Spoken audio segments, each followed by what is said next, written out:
The Atlanta Hawks came off a 41-41 record season with another first-round exit, this time to the Boston Celtics in 6 games. They're going to enter this offseason with pretty much as many questions as they've ever had, with John Collins continuing to be on the trade block and Dejounte Murray just being acquired last summer, now being extension eligible with only 1 year left on his contract.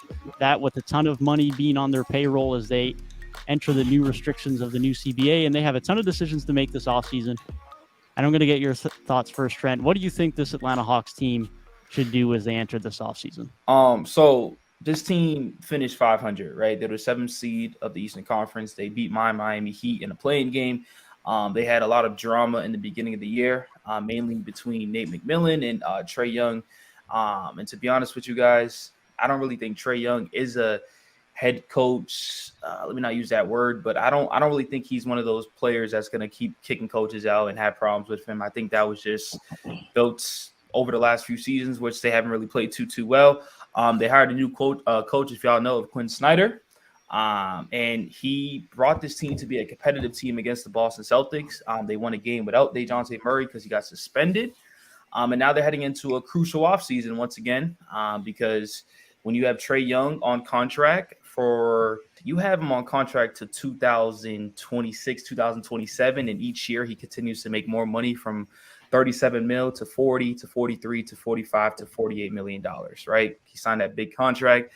And then also you have another big contract with John Collins, which I'm pretty sure is going to be talked about a lot in this episode because his play has declined rapidly, right?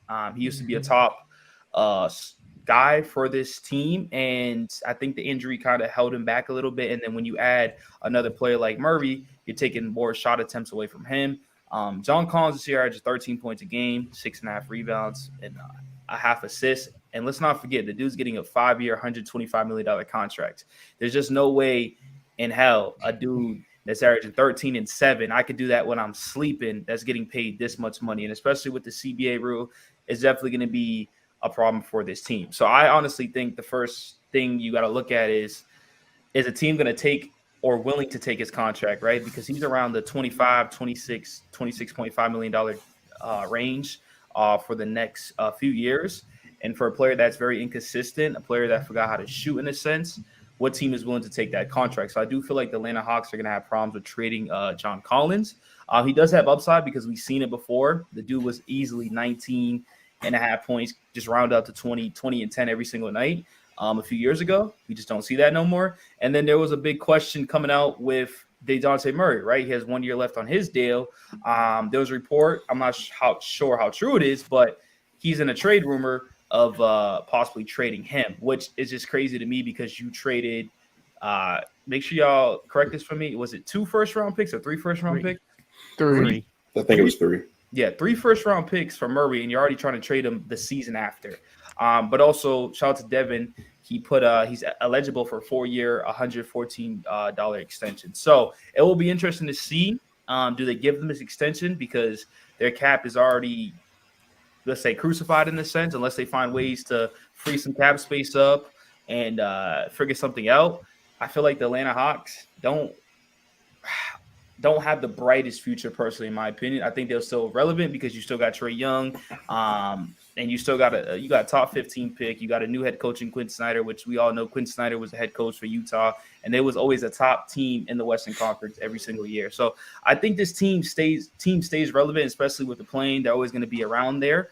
But one thing I do want to say, and I'll let everybody else talk, is personally, in my opinion, you got to figure a way to let go of Clint Capela, right? I think recently he just has declined play. And to be honest with you, when you have a young guy in Onyeka Okongwu who's playing similar role to Clint Capela, who is extension eligible, I honestly think we should be looking at that. I think you traded for Saddiq Bey, so I just don't think that's a 1-year rent. So I think you want him around because he's still young.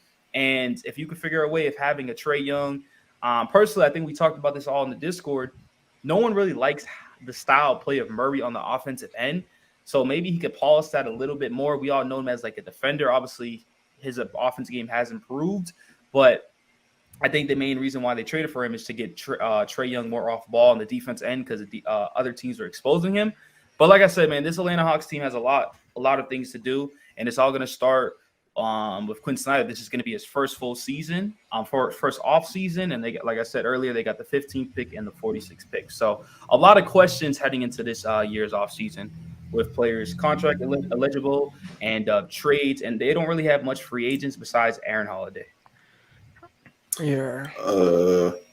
So let me get in there real quick, Maurice. Go crazy. Because I was gonna say, to add to what you're saying, you know, the Hawks, they already made sort of a move to get, you know, some people off of their roster last year with Kevin Huerter. They traded him to the Kings. So I wouldn't be surprised to see the same thing happen with John Collins. Like you said, he is being paid a lot, but at the same time, he's already shown us flashes of him being a pretty good player. Obviously, he's not going to be a number 1 or number 2.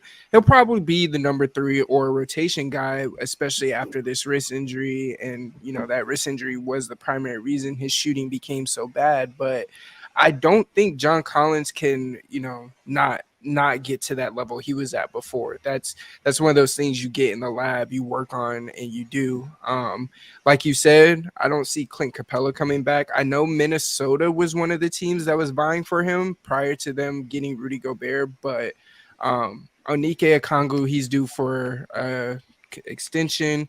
I think you give him the extension, you give Saddiq Bey the extension, and then from there you figure out how to move a guy like John Collins, how to move a guy like Clint Capela.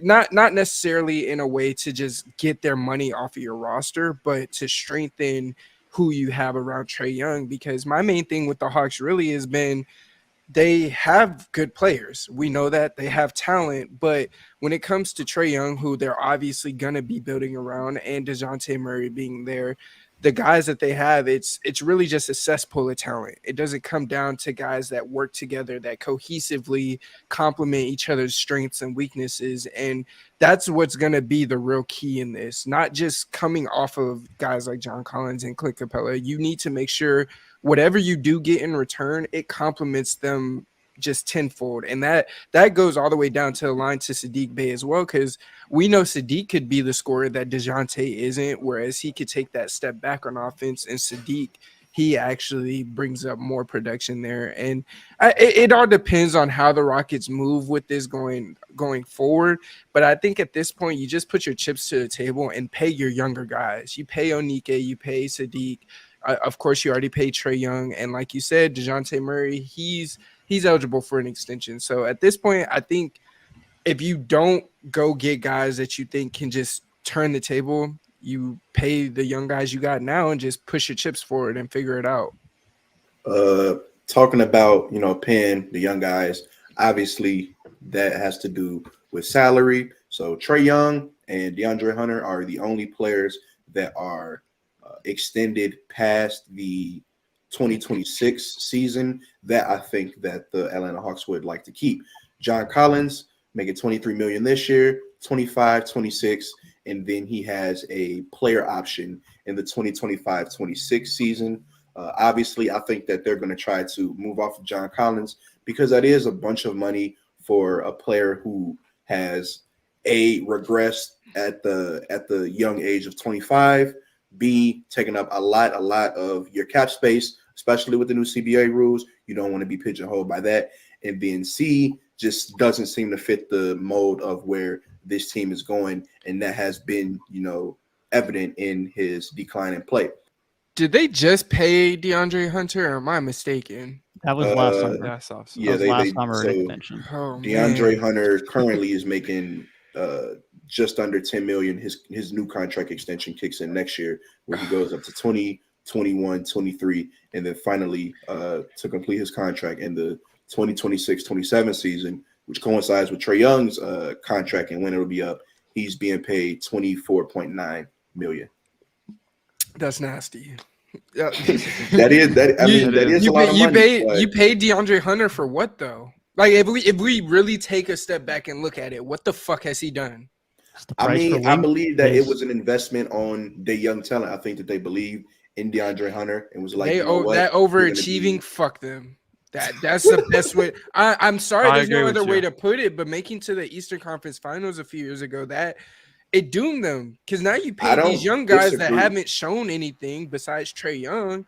And now you're sitting here like, who are we going to trade? Who are we going to get up off of? And it's like, I don't disagree, but you know, sometimes you got to take those risks when you're an NBA franchise. They made it to the Eastern Conference Finals, no matter how what's the word I'm trying to extraneous? How easy it was. Yeah. How their path there was. I was trying to not say riddled. it like that. But I'm gonna say it. Regardless of their how path and the extenuating the Bucks circumstances were, they paid their young guy, and I think that DeAndre Hunter maybe not worth what he's scheduled or slated to make, because that's $100 million guaranteed. And that's a lot of guaranteed money, especially with the new C-Day rules that they just put in place.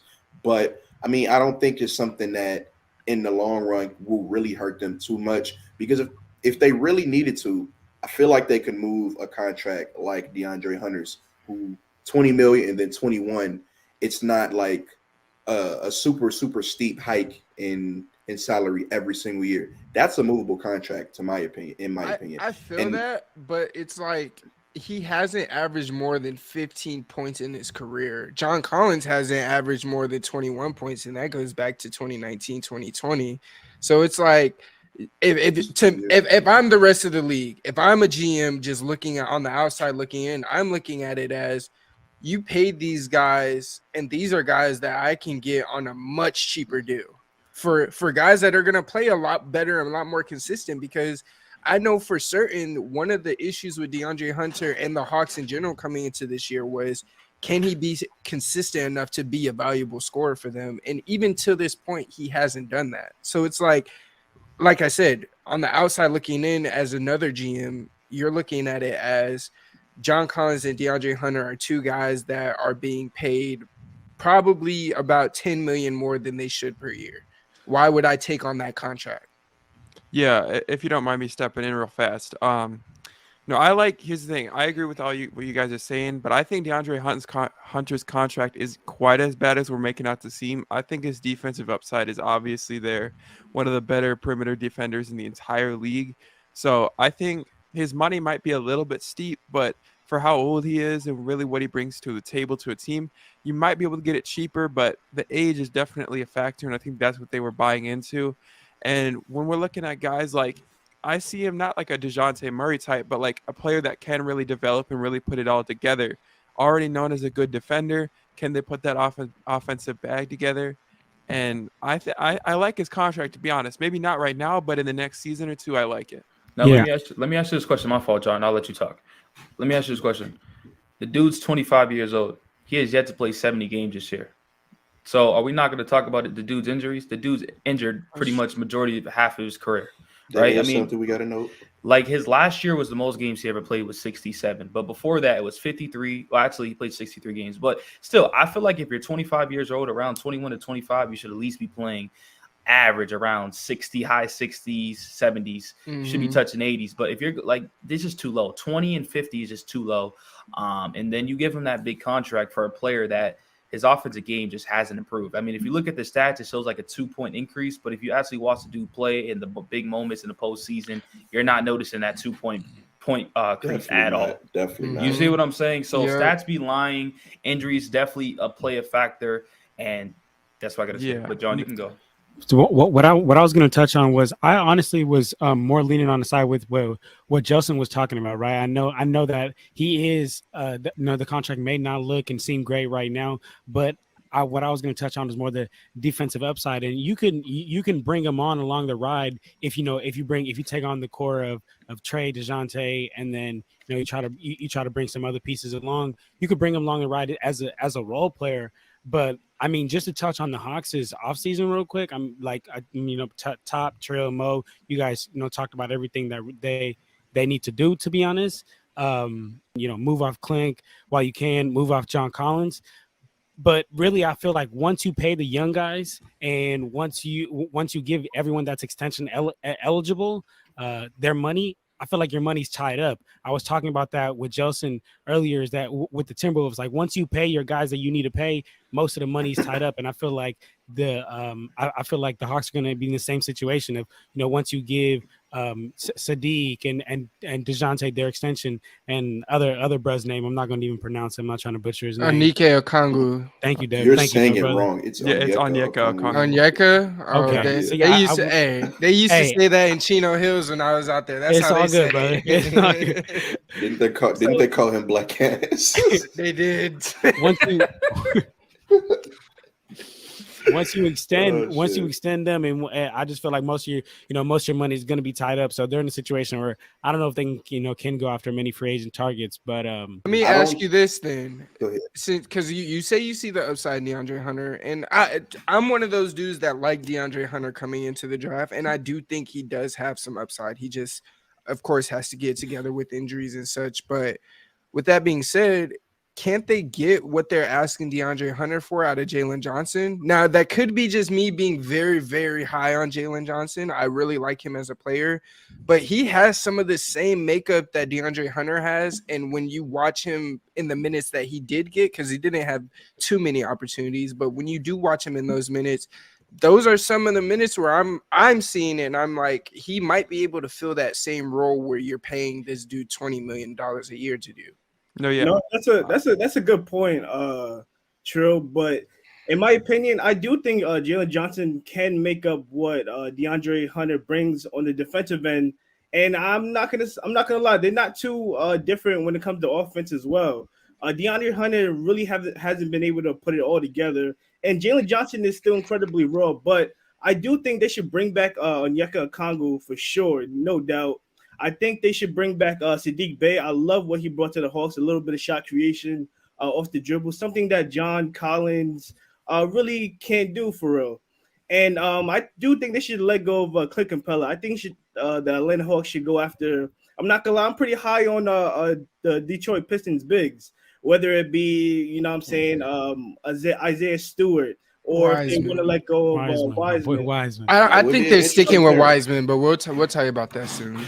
No, but I think this upcoming season is going to be a very big year for Quinn Snyder. Me personally, I don't like Quinn Snyder. I saw what he did over with the Utah What's up, beef Jazz. with Quinn Snyder? Yeah. Nah, listen, I'm a Rudy Gobert hater. I'm gonna keep it a buck. Hey, bro. Okay. All right. Hey, all right. yeah, I love it. Right there with I you, love it bro. here. Right I there have with to you, bro. defend him. That's He's a crazy. traffic Nah, cone. Hold on. I have to defend him. So disrespectful. Every opposing team knew the game plan when they saw Rudy on defense, bro. And Quinn Snyder failed to adjust. So that's my problem with Quinn Snyder. Hopefully, he took that and learned from his experience with Utah and will implement it with this Atlanta Hawks team. But I think this is going to be a big year for the Atlanta Hawks, Trae Young, and pretty much the total Atlanta Hawks. But I have a question for you guys. Have you had to part ways with either DeAndre Hunter, Oh my or John goodness. Collins? Who would you pick? Okay, so going off of that, my reasoning is going to be strictly contract based. So you said DeAndre Hunter and who else? John Jalen Collins. Johnson. Oh, John Collins. Oh well, no, never mind. I thought you said somebody else. It's I thought John you had Collins said Jalen easily Johnson too. because number one, John Collins has more money tied into his contract when they are like if John Collins and DeAndre Hunter were to both be a part of the Hawks next season and for the years following, John Collins has a bigger cap hit than DeAndre Hunter, and that's bad because at this point, John Collins isn't better than, I mean, he might be, but like not really, and he's not a great fit for the Hawks anymore at this point because he's regressed. So in my opinion, it's easy. You got to get John Collins up out of there, especially when DeAndre Hunter is taking up less money. He's actually guaranteed less money as well. DeAndre Hunter's guaranteed $99 million, John Collins 102. It's not a big difference, but it is a difference.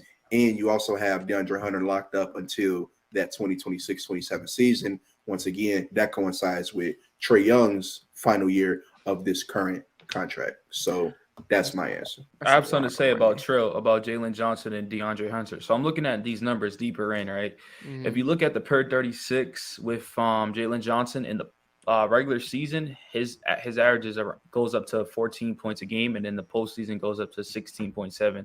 That's the per 36. But if you go per 100 possessions, his defensive rating is 113 for Jalen Johnson, and DeAndre Hunter is 119. So what Trill was pretty much saying is they're somewhat similar, but also what I do want to say is Jalen Johnson is 21 years old, right? And we had this topic before, and you said, Top, why are you giving up on these players? They're so young, and LaMelo and stuff like that. So we could say the same thing about Jalen Johnson. I mean, I ain't really give up on him too much, but he's untapped potential at 21 Wait, no. years I'm old. saying to keep Jalen. No, that's what I'm saying. I'm agreeing with you. For sure. This is what I'm saying. Like, let's not understand like wings don't grow on trees and stuff like that. But Jalen Johnson and Hunter could be very similar. You already locked one up, and we haven't really seen, Jalen Johnson in the next 4 years. So my question is, right, obviously you may be off that contract with Hunter. Are you going to play Jalen Johnson next if he can show the same growth that Hunter just did? So I don't really know why they give, like, I get it, but man, Hunter to me is just the reason why this team hasn't really progressed too far in the postseason. Exactly. If you really want to be honest with you, 100%. So much hype. A multitude of factors, but he's definitely one of them. No, definitely. Obviously, there's other stuff, but he plays a factor. If you're a top pick in your draft class, which he was, he just hasn't really, like, I'm not gonna say he hasn't lived up to the hype, but injuries have definitely slowed him down, and his style of play just hasn't really been there when you're watching him on the stats. If you're just looking at stats, you're gonna be like, "Oh my goodness, he's averaging 15 points. Why are we talking bad about him?" But when you're actually watching the game, you'll understand. No, yeah, I agree. Sure. I think this is the problem with the entirety of the Atlanta Hawks, though. They all have the same problem. Overpaid, underperforming, same problems with everybody. I think John Collins is the bigger problem, in my personal opinion, because we saw what John Collins can do, and it's frustrating as a viewer to know what he can do and how he's not doing it. So do you move off of a player that is like a John Collins where you saw where he could do, or do you move off of a player like DeAndre Hunter where you're still waiting for him to hit that and he's probably a year or two off of what you expected? Now, personally, I think I stick with John Collins strictly because we know that majority of the reason he fell off, he got hurt one time. With DeAndre Hunter, he keeps getting hurt, and when he gets hurt, he's getting hurt at the worst possible time that you do not need him to be getting hurt. Yeah, that's facts. Then when he does come back, it's like you're kind of forcing him back a little bit early because now it's playoff time. Now we need you to be in this lineup. So it's like with John Collins, I at least can hang my hat on his wrist injury was more so of a freak injury, whereas DeAndre Hunter, we've seen this year after year after year. And at this point, again, to Trent's point, we got Jalen Johnson right here that can do virtually the same thing. If I'm Atlanta, personally, I'm getting rid of both. Like, if I'm being 100% real honest, I like DeAndre Hunter more personally, and I think I'd rather keep DeAndre Hunter, but I'm also biased. But I think John Collins' injury problem, like, we've been saying this for a while, though. It's the wrist injury or whatever, why he's not playing well. And I don't want to say it's Ben Simmons because Ben Simmons is a whole different level, right? But, like, John Collins, we can't be saying, oh, one more year, one more off season, give it one more half year. He'll be good to go. Let me say something, Justin, real quick. I'll let you go, John, and then you can go, Mo. The problem was with John Collins, right? He had that big postseason, and where he was thrown into trade rumors, everybody was hyping this dude up where he was supposed to get several first-round picks. And so when we seen the decline play of John Collins, we're bashing him, right? So that I feel like we're gonna be we're gonna continue to bash the dude because he's just not playing good. But for his perspective, it's like, I just came off a huge postseason. I'm one of the main reasons why we made it to the Eastern Conference Finals with Trae, because at that time they didn't have Dejounte, right? They were just going out there just playing ball. Yeah. You know what I'm trying to say? And so he gets injured, and let's not forget he was in trade rumors that offseason, and then he got injured. And then also I feel like there was like coaching problems. I could be wrong, but he was just thrown into so much. And so now this year, you throw in another ball maker, another playmaker who's going to have the ball in his hand a little bit more. What does that mean? Less shot attempts for John Collins. And so when we seen John Collins at that second guy, personally, in my opinion, he played really, really good. But the problem is John Collins is not good enough to be that second guy to help you win a championship. And so isn't Murray. So the Atlanta Hawks are just in a tough position. But Quinn Snyder maybe could turn it around because, like I said, he did pretty solid against the Celtics. Let's be honest with you. I mean, I think they could have forced that to 7. Obviously, didn't go to 7, but I know Celtics fans were getting a little bit worried when Atlanta started pulling off some W's off them. And I know everybody can agree with that for sure. Definitely, because they was having their way with them. Yeah. We was like, why is the series not over yet? Like, what are they doing? Yeah. But what I wanted to bring up, we haven't talked about it yet, and it's kind of crazy because we're talking about free agency. Want to bring up some of the cap hits, like for all of the players that we're talking about. One player that we haven't talked about at all is Bogdan Bogdanovic. Mm-hmm. So currently he's making he made $18 million this season. He's scheduled to make $18 million next season. Clint Capela, $18 million cap hit this season, $20 million 22. In my opinion, you got to move on from Clint Capela. I think you probably had to move on from Clint Capela for at least maybe 2 years at this point. I don't know. But I think his time has run its course in Atlanta. Onyeka Okongwu, who we've talked about, currently is making $6.3 million. Then next year, 8.1. Both of these are team option. I think if they pick up the team option, then they talk about extension. Correct? That's how that works. Mm-hmm. So yes. I obviously think they pick up the team option for next year because an $8.1 million cap hit. Why wouldn't you? He's a great player for your organization. Then we talk about the extensions. Here's a huge question: How much is Saddiq signing for? Because I assume he's looking somewhere in the range of what John Collins and DeAndre Hunter got. So that's interesting as well because again, Saddiq Bey currently his cap hit is it's basically non-existent. Next year also has a team option, so you get to talking about, hey, if the Atlanta Hawks want him, they pick up that team option, and then they start the contract, the extension talks after that. Jalen Johnson is still on his rookie salary, has the 2-year team option, the 2023-24 and 24-25 season. We probably don't get to talking about extension talks for him until that 24 offseason, where I assume that they'll pick up the team option for the next season and then, start to dish out the money like, they do. And besides that, any other notable players on free agency or not on free agency, on their payroll? Talked about DeAndre Hunter, Dejounte Murray. Obviously, we know he's due for his extension. Clint Capela, his contract. Clint is out of there. Clint Capela's contract ends because they already have Onyeka, but even past Onyeka, they have AJ Griffin behind him. Clint Capela is gone. We don't even need to really talk about him. He's out of here. AJ Griffin need more playtime, bro. I don't he does, but he's a raw dude that he's going to get it when Clint Capela's out of Atlanta. See, my thing is about Clint, and I think we don't really got to talk too much about him, but the dude's giving you 12 and 11, and you can get that from anywhere. Let's be honest with you, man. The dude's making 20 to 22 mil. If we're going to be for real, Atlanta, hit me up, bro. I'll get you 12 and 11 easily, bro. What? Especially with Trae Young as my point guard and Dejounte Murray as my point. He's walking into that, bro. Get him out of here. Giving you that. Yeah, come on. Yo, Biombo might give you that. He might. Hey, I'm not gonna lie. Biombo be hooping when he get on the court. Now we being disrespectful. That's a good point, though. That's a good point. I'm not gonna lie. Biombo's too much. Biombo be hooping when he gets on the court. I'm just saying. But I feel like if we got any last things to say about Atlanta, I feel like we should talk about just kind of do a little prediction of what you got them for next year, and then just your final thoughts.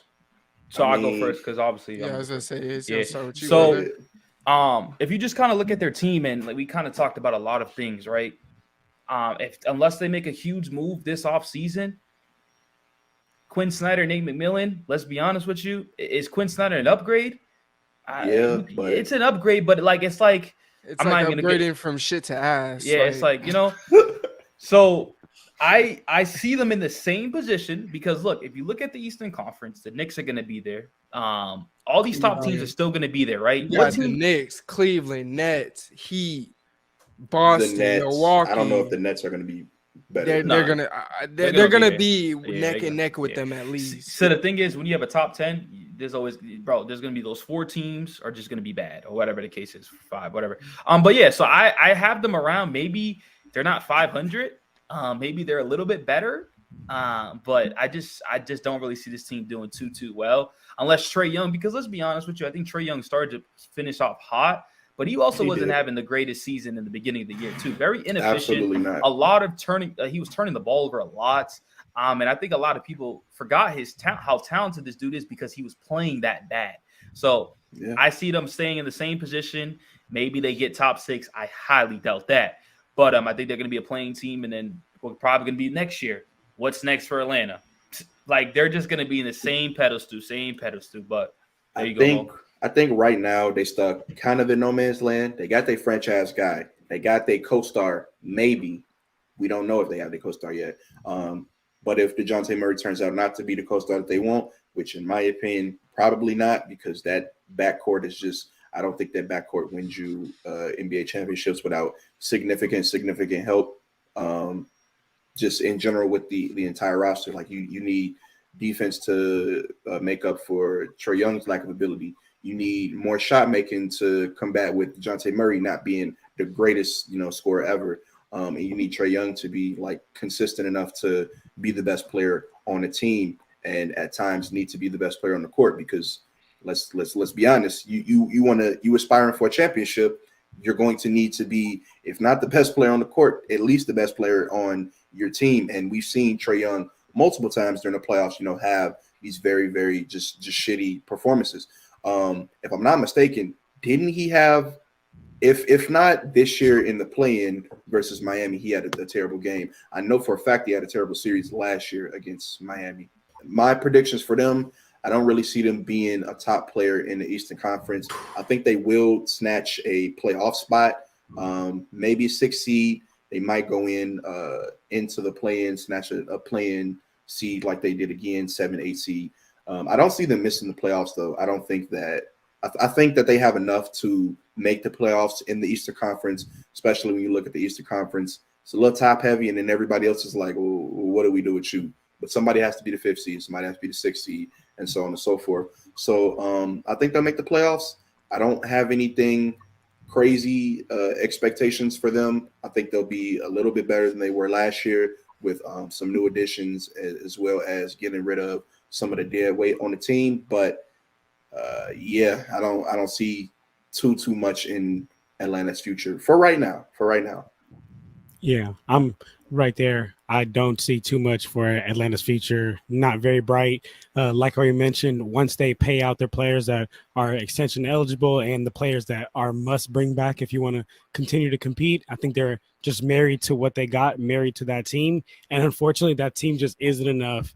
So I think Mo said they're going to be no man's land, and I think that's a perfect description. So they're either going to have to choose to decide to go one direction, which is let's try to go for this championship, but they're going to have to go extremely in that direction, or just the complete other direction of absolutely tanking, or you're just going to be what Portland was with Dame and CJ and just waste away Trae Young's career as well. So besides that's a great comparison.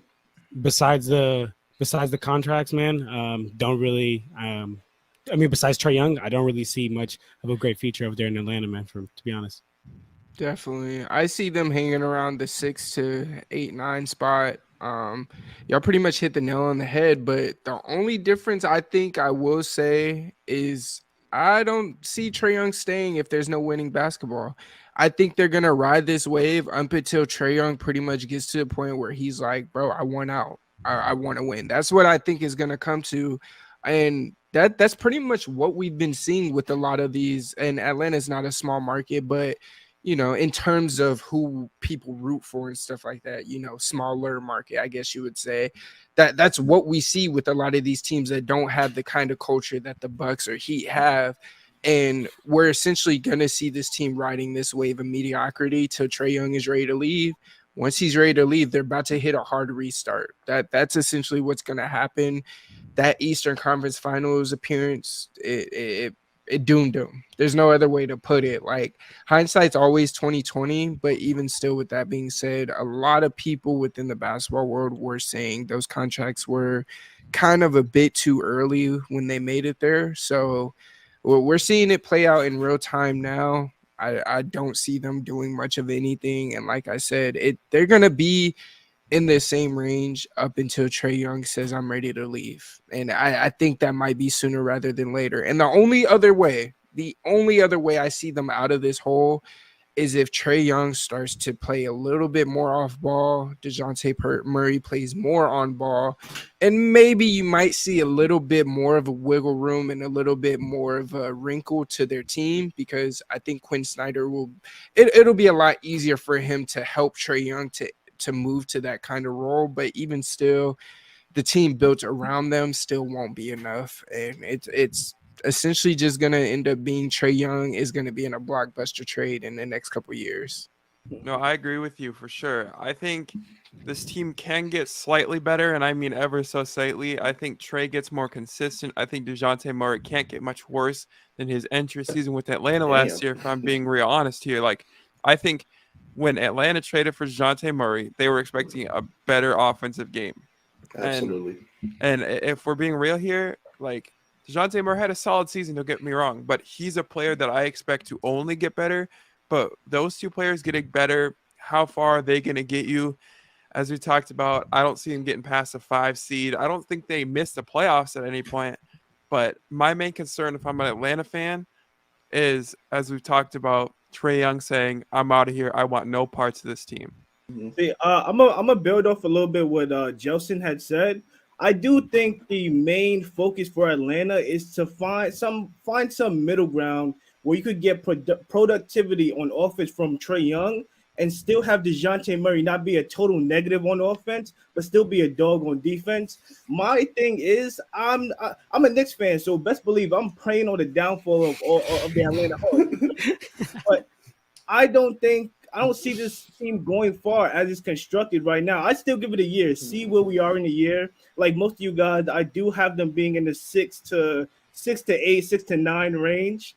But I can see Trae Young leaving before Quinn Snyder does. And good luck to Atlanta Hawks fans. Now, let me say this one more thing. Right? Atlanta 21-22 was 43-39. This year they got worse and they traded 3 first-round picks for Murray. Good luck. Ouch. Good fucking luck. Good luck. That's crazy.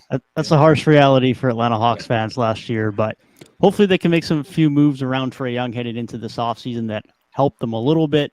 But like we've discussed in this episode, they got a lot of big contracts. They have limited flexibility, and they're probably going to be stuck in and around that play-in range for the next few years until at least Trae Young is either happy enough to stay around or does eventually ask for a trade. Hey, hopefully you guys money. enjoyed the video. Money. Let us know down in the comments below what you would do if you were controlling the Atlanta Hawks this offseason, and we'll see you guys in the next Key of 3 episode.